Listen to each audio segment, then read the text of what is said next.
Olá pessoal, tudo bem?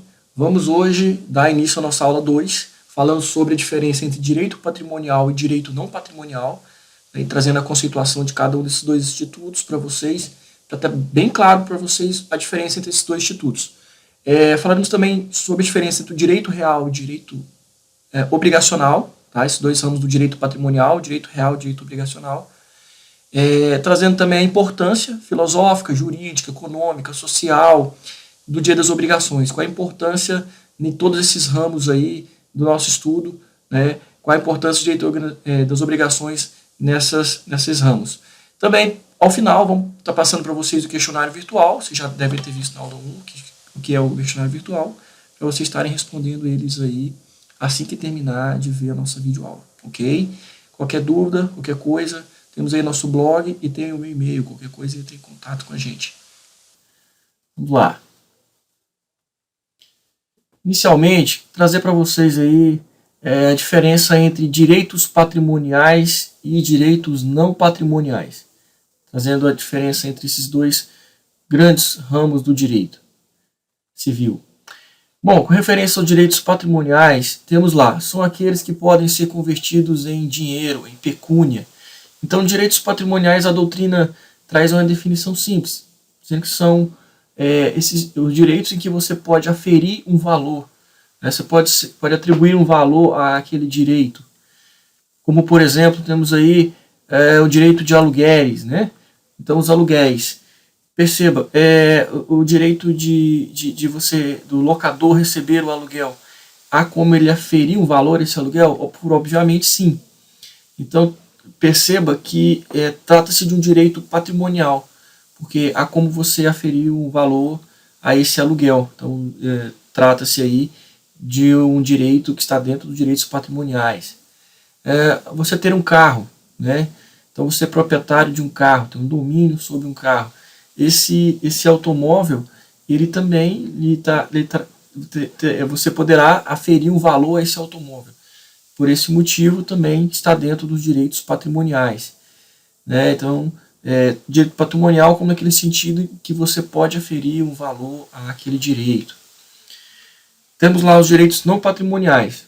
Não podem ser convertidos em dinheiro pela própria natureza do direito. Então, são direitos que você não tem como você aferir, atribuir um valor a ele. Como, por exemplo, o direito à vida, né? Você fala, bom, quanto que vale uma vida? Quanto custa uma vida? Não tem como você aferir valor à vida. Sua vida vale quanto? Então perceba que a vida é um direito, sim. Assim como o patrimônio, um carro também é um direito, né? Um patrimônio. A vida também é um direito, só que a vida é um direito não patrimonial, porque não tem como você aferir um valor à vida. Outro direito também que não tem como você aferir valor, direito à liberdade. Então, você não pode aferir valor à liberdade também. Quanto que vale sua liberdade? Quanto vale uma liberdade?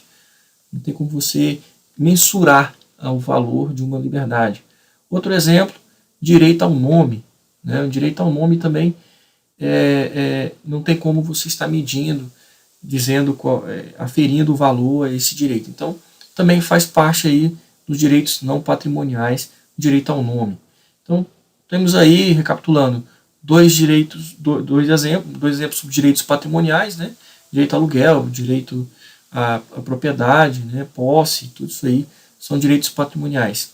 Direitos não patrimoniais, direitos que não é possível você aferir um valor pecuniário, né? Aferir um valor àquele direito. Aí falamos aí do direito à vida, à liberdade e o direito ao nome. Muito bem. Trouxe aqui um fluxograma, pessoal, porque vai facilitar bastante o estudo desses dois grandes ramos, né, do direito patrimonial, não patrimonial, e vamos trazer também uma definição trazida pela doutrina também, uma mesclagem entre o direito patrimonial e não patrimonial. Então, olha só, temos lá dentro do direito civil aqui, né, dois grandes ramos. A gente pode falar aqui. De um lado, nós temos lá os direitos patrimoniais, como nós falamos, é aquele direito em que é possível você aferir um valor econômico a aquele direito, né? E, por outro lado, falamos também dos direitos não patrimoniais, referente à pessoa humana, e não tem como você aferir um valor a ele. A doutrina também traz um terceiro, que seria uma mesclagem entre os dois direitos, né? Seria uma união entre os dois direitos, patrimoniais e não patrimoniais, que seriam aí os direitos mistos. Então, envolveria tanto o caráter patrimonial como também o caráter não patrimonial. Exemplo de direitos patrimoniais. Bom, direitos patrimoniais, nós temos aqui dois grandes ramos do direito para a gente tratar sobre direitos patrimoniais. Primeiro, temos lá os direitos reais. Então, direitos reais, a gente vai falar um pouco, uma definição rápida sobre o direito real, porque a matéria nossa aqui é direito às obrigações.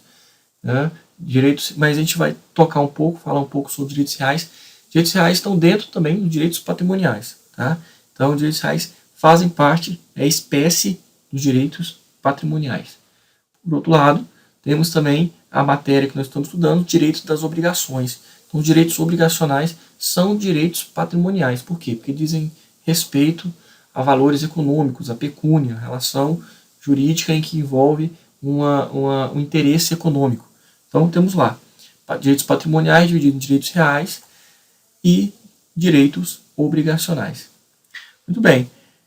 Direitos não patrimoniais. Aí eu trouxe exemplos para vocês. Nós já falamos que refere-se à pessoa humana. Aí temos aí, falamos lá no slide passado, que direitos não patrimoniais, direito à vida. Né? Então a vida não tem como você aferir um valor à vida. Por isso a vida, o direito à vida, por sinal o direito mais de maior tutela do Estado, ele é um direito não patrimonial.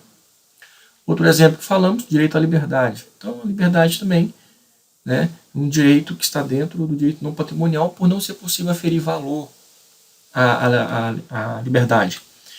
Terceiro, falamos do nome, né, também como direito não patrimonial. Quer dizer, a impossibilidade de você dizer quanto que custa um nome. Eu quero, quanto que vale meu nome? Né? Então, o nome é um direito personalíssimo e não há como você aferir valor a esse direito. Um terceiro, temos lá o poder familiar. O que seria o poder familiar, antes denominado pátrio poder? Bom, aí temos aí um conjunto de responsabilidades e direitos que envolvem a relação entre pais e filhos. Né? Aí a gente pode falar aí da existência do dever de assistência, quer dizer, é o auxílio, o respeito mútuo, né? E mantém-se, e esse poder familiar, ele mantém-se até os filhos atingirem a maioridade, que é adquirida pode ser aos 18 anos ou também por meio da emancipação. Mas até que ocorra essa maioridade, né, vai existir aí essa relação entre os pais e os filhos, né? Então, estamos aí o poder familiar. Bom, você é pai, você tem um poder familiar sobre o seu filho. Você pode aferir o valor disso? Vamos supor que fosse possível você transferir esse direito, né? Olha, eu não quero mais ser pai. Você chega para o seu irmão e fala, né? Olha, você é tio do meu filho e gosta muito dele, vou te passar esse poder familiar. E por quanto? Não, por R$2.000. Tem como você falar isso? Não, primeiro não é possível você fazer a transferência de um poder personalíssimo, né? Um direito personalíssimo. Então, o poder familiar não pode ser alienado. Ora, e da mesma forma, ele não pode também ter um valor, né? Não tem como você aferir um valor ao poder familiar. Outro exemplo aí é a situação de ser filho. Ora, é direito da pessoa saber quem é o pai, direito à paternidade? Sim, tanto é que a ação de investigação de paternidade, a parte legitimada, ele quer saber quem é o pai biológico. Né? Então, a qualidade de ser filho é um direito. Olha só, ser filho é um direito não patrimonial. Como que você vai aferir o valor por alguém ser um filho? Né? Então, também está dentro dos direitos não patrimoniais, situação de ser filho e assim por diante. Né? Então, só demos alguns exemplos aqui para ficar claro, mas todos esses direitos aí são direitos não patrimoniais. Perceba que nenhum desses direitos é possível você aferir um valor. Vida, liberdade, nome, poder familiar, ser filho, né? Não tem como se aferir valor a esses direitos. O direito misto é um direito aí trazido pela doutrina. A doutrina coloca que o direito misto seria a junção entre o direito patrimonial e direitos não patrimoniais.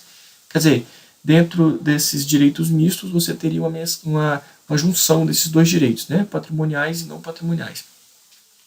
Um exemplo clássico, né? Bem usado, muito usado pela doutrina, Venosa coloca aí, são direitos às sucessões. Olha só, a sucessão, ao mesmo tempo que ela abre com o óbito do de cujus, abre a sucessão. Né?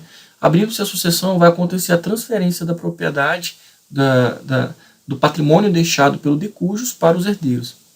Então, simplesmente por o que eu acabei de dizer, você já vai poder perceber que vai envolver tanto um direito patrimonial como não patrimonial. Perceba. Quando eu digo assim, com a morte do de cujus, abre-se a sucessão, ocorrendo a transferência do patrimônio, patrimônio do de cujus. Olha só, então patrimônio, se estou falando de patrimônio, claro que envolve o quê? Direitos patrimoniais. Então a sucessão vai possibilitar, né, esse procedimento de transferência do patrimônio do de cujus para os herdeiros. Herdeiros. Você fala, poxa, herdeiros são aqueles que irão receber o patrimônio. Sim. Olha só, situação de ser herdeiro.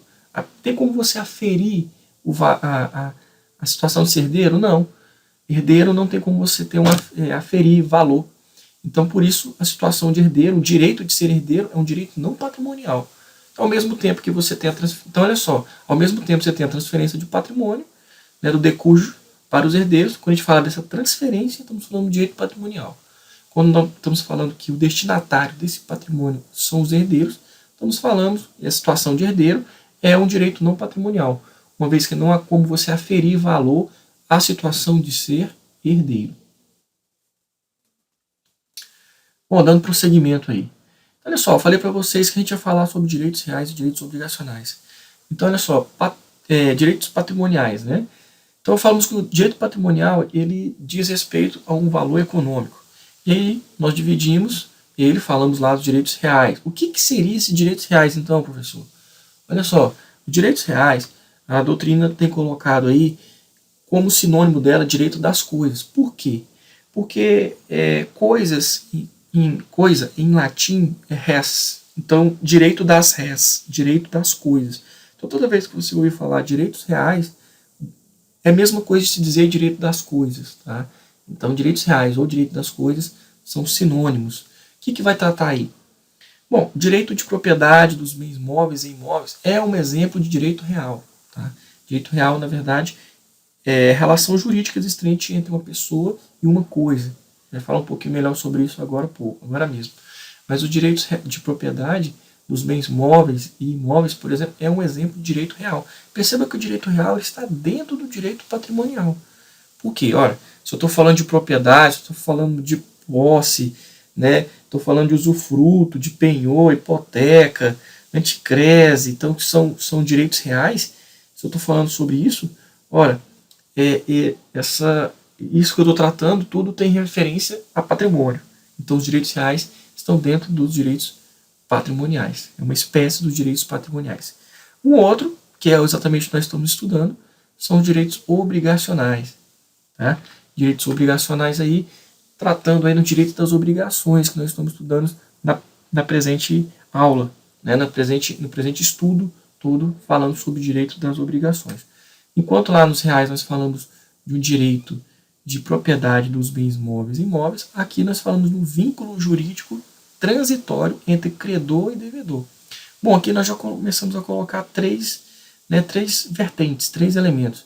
Primeiro, um vínculo jurídico, né, uma relação jurídica existente de maneira transitória, então os direitos obrigacionais têm como caráter transitório, existente entre credor e devedor. Então, os dois lados, né, da relação jurídica, de um lado o credor, de outro lado o devedor. Então, perceba que já há uma diferença, hein? Nos direitos reais, a relação jurídica entre uma pessoa e uma coisa, uma res. Já nos direitos obrigacionais, o vínculo jurídico transitório entre um credor e um devedor. Perceba que aqui é entre direito pessoal, né? A relação jurídica entre duas pessoas. Muito bem. Dando seguimento. Direito real, direito das coisas. Mas vamos dar um exemplo aqui, porque eu gosto desses exemplos para fixar. Então, direito real, você tem o seguinte. Vamos supor que de um lado você tem uma pessoa, né? E vamos chamá-la de proprietário. Então o proprietário ele é dono, né? Ele tem como sua propriedade um imóvel, vamos chamar aqui uma coisa, res. Então olha só, ele é proprietário de uma casa. Existe uma relação jurídica entre essa pessoa e essa casa? Sim, essa relação jurídica é chamada de propriedade, domínio. Então o proprietário tem a propriedade, né, daquela residência, daquela casa, daquela coisa, daquela res. Por isso chamado de direito real. Perceba que você tem uma relação jurídica existente entre uma pessoa e uma coisa, uma res. Essa pessoa aqui pode ser tanto uma pessoa física quanto uma pessoa jurídica, sendo que do outro lado do polo você tem uma coisa. Então você tem um proprietário de um lado, do outro lado a coisa, né? Então essa aí está a relação entre os dois. Muito bem. E o direito das obrigações? As obrigações, vão colocar a coisa aqui também, né? Colocar a coisa aqui. Só que aqui a relação jurídica, na verdade, a coisa ela não está no meio da relação jurídica. Ela não está entre a relação jurídica. Vamos pôr aqui, por exemplo, a locação de aluguel. Então, de um lado você coloca lá o locador, né, que vai anunciar, está anunciando o aluguel da casa. Então ele é proprietário da casa, mas ele está alugando, está dizendo que vai anunciando a locação daquele imóvel. Do outro lado vai aparecer o locatário, a pessoa que vai estar pagando o aluguel. Olha só, a relação jurídica no direito das obrigações, ela não é entre a pessoa e a coisa. A relação jurídica ela irá nascer entre o locador e o locatário. Tá? A relação jurídica vai surgir entre os dois, entre duas pessoas, podendo ser aqui o locador uma pessoa jurídica, uma pessoa física, o locatário também ser uma pessoa física ou uma pessoa jurídica. Então, o direito das obrigações vai surgir dessa relação jurídica existente entre locador e locatário. Aqui, nesse exemplo, estamos falando do contrato de aluguel. Então, o contrato de aluguel será a fonte do direito da obrigação, né? Será a fonte desse direito da obrigação aqui. Então, perceba que enquanto no direito real você tem uma relação jurídica entre uma pessoa e uma coisa, essa pessoa pode ser pessoa física ou jurídica e uma coisa, uma res, chamado direito real também. No direito das obrigações, você tem uma relação jurídica entre duas pessoas, podendo ser aqui entre pessoa física, pessoa jurídica e pessoa física e jurídica, ou jurídica e jurídica. Tá? Então, entre duas pessoas, é a relação jurídica pessoal. Então, aqui é importante vocês conhecerem bem isso aqui, para poder não confundir o que é direito real e direito das obrigações. Muito bem, método de fixação. Eu trouxe o método de fixação para poder você diferenciar bem ainda aí os dois direitos, né? Então vamos lá, exemplo de direitos reais de coisas e direitos obrigacionais. Eu vou colocar alguns tópicos aqui com exemplos para a gente analisar se ele está tratando sobre direito real ou sobre direito obrigacional. Primeiro exemplo, firmei um contrato de locação de um imóvel em Balsas, Maranhão. Olha só, firmei um contrato de locação. O contrato, pessoal, ela é uma relação jurídica existente entre locador e locatário, né? Então perceba que desse contrato vão surgir obrigações ao locador de fornecer o imóvel, né, para que o locatário possa residir, ao locatário a obrigação de pagar os aluguéis. Então, perceba que essa relação jurídica existente entre o locador, que é o credor, e o locatário, que é o devedor, ela está tratando aí do quê? Dos direitos obrigacionais. Tá? Então perceba que você tem duas pessoas, né? O locador e o locatário. Então, o direito das obrigações. Segundo exemplo, sou proprietário de um apartamento na cidade de Balsas. Olha, sou proprietário. Se eu sou proprietário, existe uma relação jurídica entre eu e esse apartamento? Sim, existe uma relação jurídica de propriedade. Olha só, sou proprietário. Aqui nós estamos tratando de direitos reais ou direitos obrigacionais? Direitos reais, relação jurídica entre uma pessoa e a coisa, tá? Que no caso aí é o direito real denominado propriedade.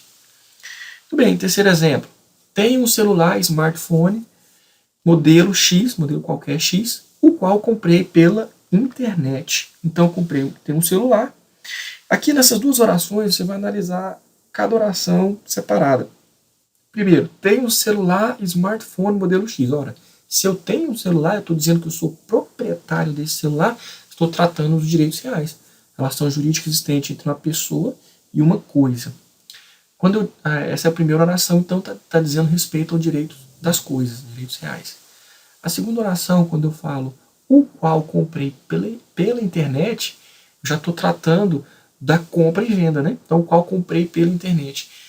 Para você adquirir o celular, está afirmando que houve uma compra, o contrato de compra e venda. De um lado, o comprador, né? De outro lado, o vendedor.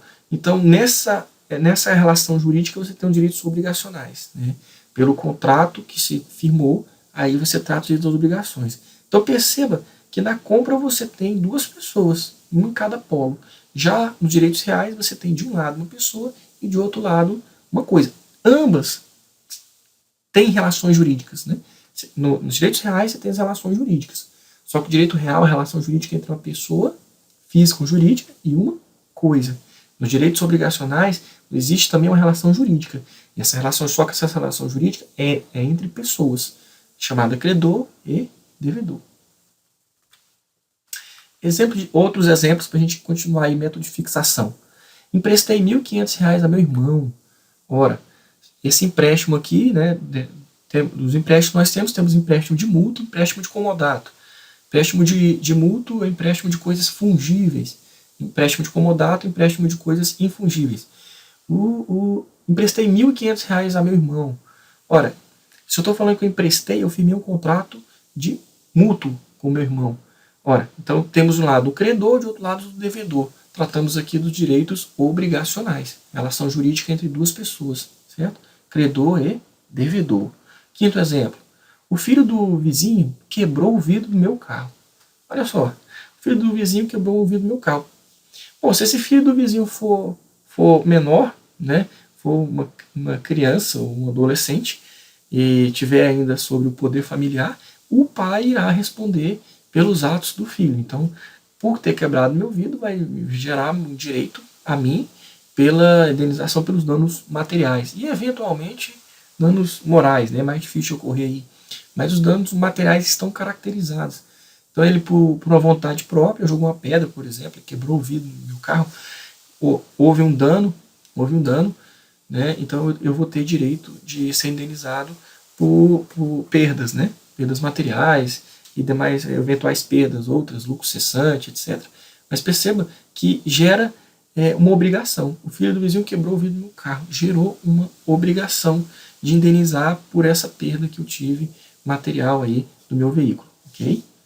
Muito bem, superado isso aí, vamos falar agora, trazer para vocês agora um quadro comparativo, porque o quadro comparativo ele elucida, né? Ele traz uma diferença entre as duas modalidades e vai clarear mais aí o entendimento. Então lá, aqui nós temos os direitos reais, né, nessa coluna, na outra coluna os direitos obrigacionais. E nessas linhas aqui vamos tratar a diferença de cada um deles. Direitos reais, objeto. Direitos reais, o objeto incide sobre coisas, já falamos.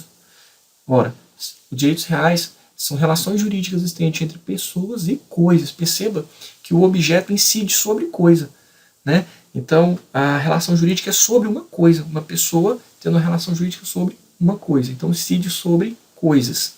Já nos direitos obrigacionais, o objeto trata-se de um cumprimento de uma prestação.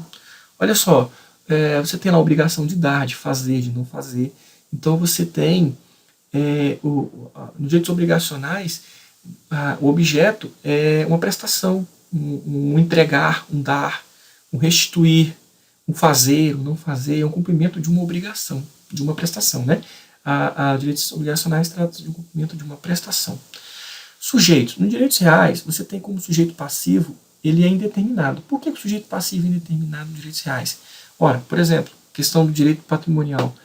Qualquer pessoa que venha violar esse direito patrimonial, ele pode ser sujeito passivo, certo? Quer dizer, eu posso ingressar com uma ação contra essa pessoa por ter violado o direito do patrimônio. Então, você que está assistindo o vídeo, se você violar um patrimônio meu, você pode ser sujeito passivo.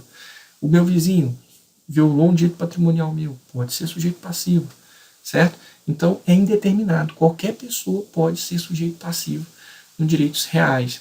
Já os direitos obrigacionais é diferente. O sujeito passivo ele é determinado ou determinável. Por exemplo, vamos falar aqui de um contrato de locação. Você tem lá o locador e o locatário.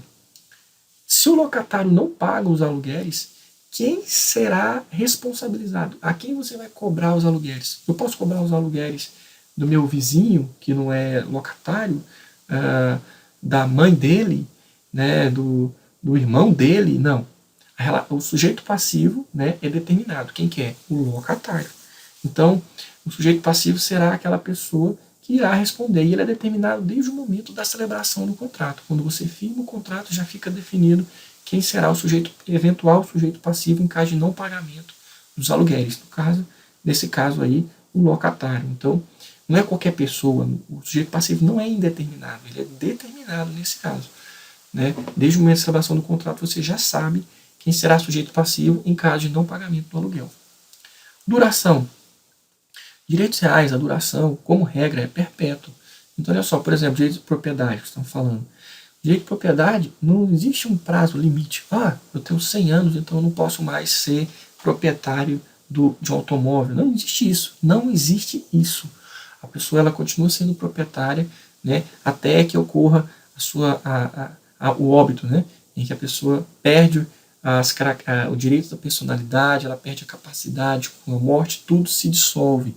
Bom, mas perceba que mesmo dissolvendo, o patrimônio dele ele vai ser transferido aos herdeiros e também vai ser usado, né, em primeiro momento, até antes da transferência aos seus herdeiros, para pagamento das dívidas deixadas pelo decujus. Então, perceba que essa questão de ser perpétuo, inclusive até na situação de transferência do patrimônio ou de pagamento das dívidas deixadas pelo decujus. Então, a duração delas, como regra, é perpétua. Tem exceções? Tem. O próprio direito da propriedade tem exceções, assim como todos os direitos, nenhum deles são absolutos, né? Nenhum direito é absoluto, nenhum direito à vida é absoluto. O direito patrimonial também não é absoluto. Tem exceções. O uso capião é uma exceção. A pessoa pode perder a propriedade em decorrência do uso capião, desapropriação e assim por diante. Então, mas a regra é que os direitos patrimoniais são direitos perpétuos. Já direitos obrigacionais, como eles são transitórios. Então você cria obrigações para o cumprimento. Então você efetua uma compra e venda, né? Você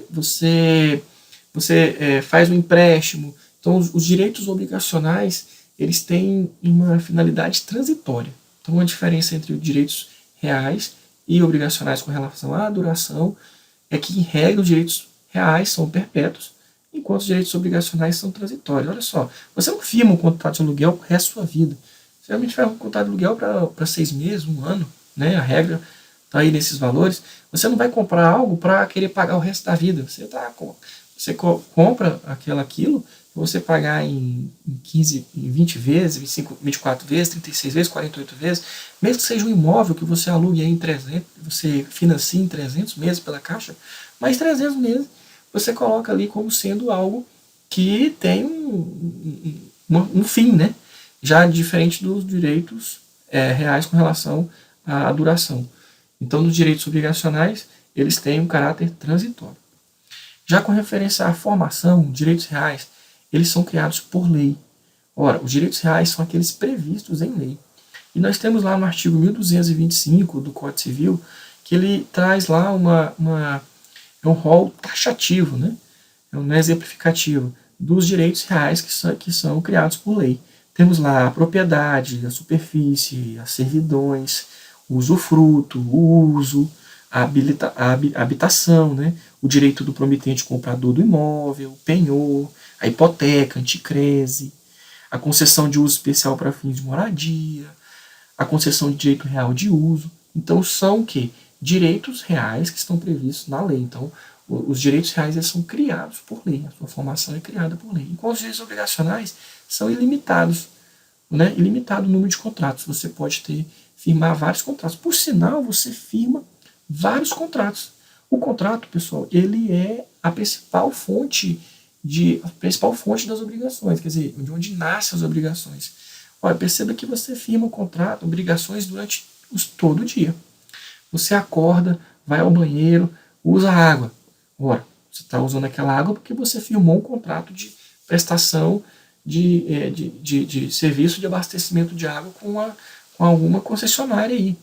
Você liga o interruptor, né, tá lá a luz. Ora, E se tem a luz na sua residência, porque você firmou um contrato de prestação de serviço de energia elétrica que está ali na sua residência.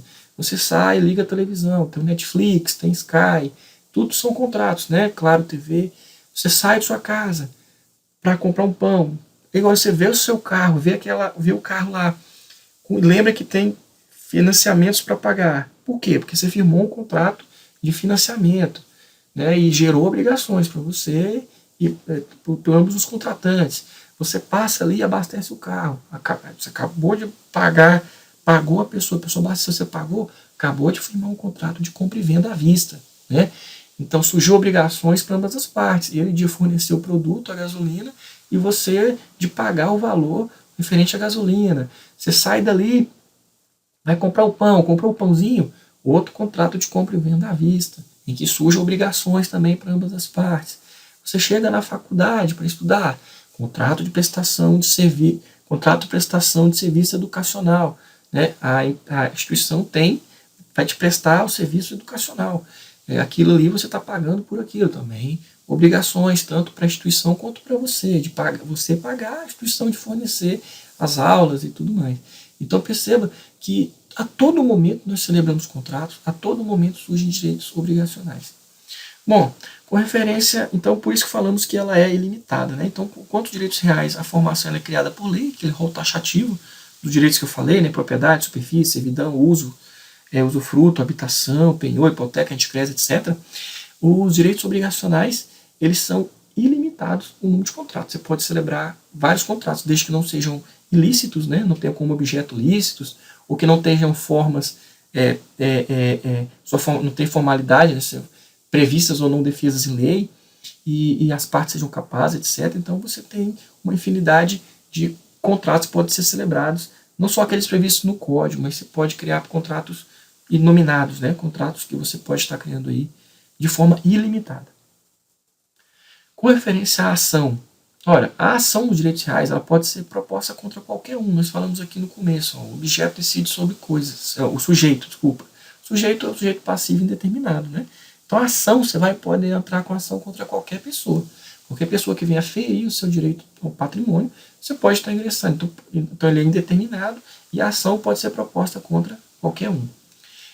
Já nos direitos obrigacionais, a ação será contra quem faça parte da relação jurídica.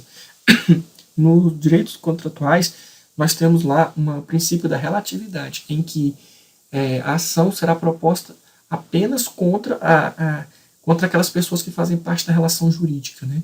Então não pode extravasar aquilo ali. Então se você tem um contrato de empréstimo com alguém, por exemplo, de mútuo, de comodato, sei lá, um contrato desse, você não pode, pelo descumprimento da obrigação por parte da outra pessoa, cobrar um terceiro que está fora dessa relação jurídica. Certo? Isso violaria o princípio da relatividade. Então, na verdade, o contrato, a execução desse contrato, pelo descumprimento, deve ser limitado às partes que fazem parte desse contrato. Vamos falar um pouco agora sobre a importância do direito das obrigações. Olha só. Importância filosófica, jurídica, política e social do direito das obrigações. Aqui também falando da importância econômica, etc. Primeiro, é a projeção da autonomia privada do direito. Quem quem aprofunda mais um pouco nisso aí é o Silvio de Salvo Venosa. Ele traz aí, por exemplo, esse exemplo muito bom aí sobre a importância, né, do direito das obrigações aí para a nossa sociedade. Então, primeiro, é a projeção da autonomia privada do direito.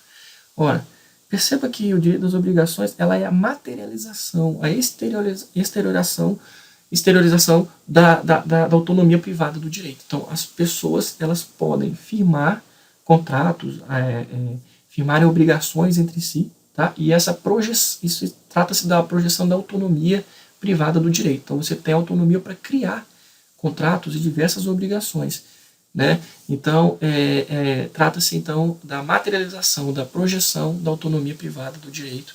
Aí, e eu até falei para vocês, nós celebramos contratos e criamos obrigações, né, recíprocas durante todo o dia, durante toda a nossa vida.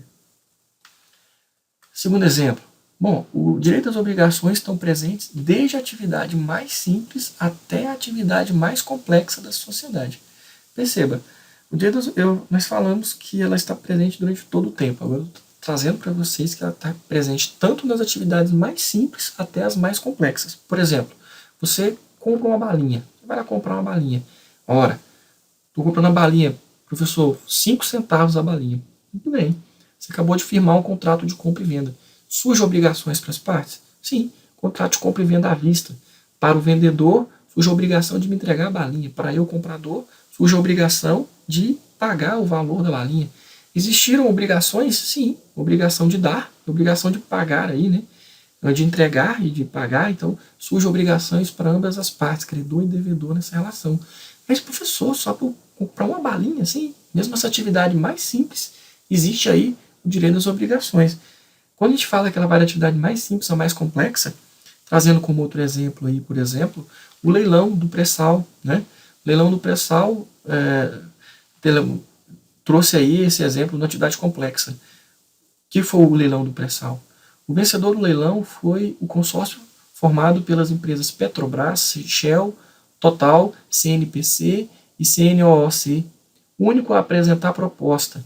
O consórcio ofereceu repassar à União 41,65% do excedente em óleo extraído do campo, percentual mínimo fixado pelo governo no edital. O regime se chama partilha, porque as empresas repartem a produção com a União. Então perceba que aqui, nesse leilão do pré-sal, né, gerou-se uma obrigação, qual? Repassar à União 41,65% do excedente em óleo extraído do campo. É uma curiosidade aqui para vocês, pessoal. É chamado de pré-sal porque, na verdade, o óleo que é extraído, né, ele fica abaixo de uma camada de sal, por isso é chamado de pré-sal, exatamente em virtude disso, né? Então você tem várias camadas que foram sendo depositadas aqui e o petróleo ele se encontra numa camada abaixo da camada de sal, por isso é chamado de pré-sal, né? Então, olha só, você vê aqui que desde uma atividade bem simples até uma relação jurídica simples, até uma relação jurídica muito complexa, que envolve um valor muito grande, né? Você tem a presença das obrigações. Então, desde a atividade mais simples até atividades mais complexas. Terceiro exemplo, em todas as atividades da produção, desde a produção até a distribuição de bens e serviços, o direito das obrigações encontra-se presente. Então, desde a produção do combustível até a venda dele, você vai ter sempre ali o direito das obrigações, né, presente aí em toda essa fase de produção e distribuição. É por meio do direito das obrigações que circulam os bens e as riquezas e escoa-se a produção. Então, tanto a produção, né, no momento que você produzir, você tem que adquirir sementes, insumos, tem que contratar mão de obras, tem que adquirir, né, firmar vários contratos, criar várias obrigações para que se produza, como também depois da produção, a venda e a circulação, contratos de transporte. Então, as obrigações, elas estão presentes desde a produção até o escoamento da produção. É de essencial importância para o país, né, que essas obrigações existam, porque geram a segurança jurídica para a sociedade, para as partes contratantes, saber que haverá que as pessoas são obrigadas a cumprir essas obrigações e que em caso de descumprimento da obrigação restará uma responsabilização, uma responsabilidade que será aí buscada em juízo. Contrato de compra e venda é um exemplo, né? Contrato de transporte, seguros, etc. Todos são importantes aí para a circulação de bens e as riquezas e de escoamento também da nossa produção. Ok? O blog está aí, o link, também está na descrição do vídeo. Lá a gente vai ter mais materiais, os materiais vão ser postados lá de forma organizada para você ter acesso às aulas, né? Com relação aos direitos e obrigações, são mais ou menos umas 25, 26 aulas que serão disponibilizadas. Vamos ver se a gente disponibiliza aí algumas pelo YouTube, né? E algumas a gente vai deixar lá com acesso restrito lá para o pessoal no nosso blog. Então tá aí o blog, acesse lá, que você vai poder ter acesso a conteúdos exclusivos, né? Lá no nosso blog. E quem quiser entrar em contato comigo, tá aí meu e-mail, professorcristianomoraes@gmail.com. Qualquer dúvida, qualquer coisa, estamos aí à disposição. É isso aí, pessoal. Espero que tenham gostado da nossa videoaula. E qualquer coisa, entre em contato. Um grande abraço para vocês e a gente se vê no próximo vídeo.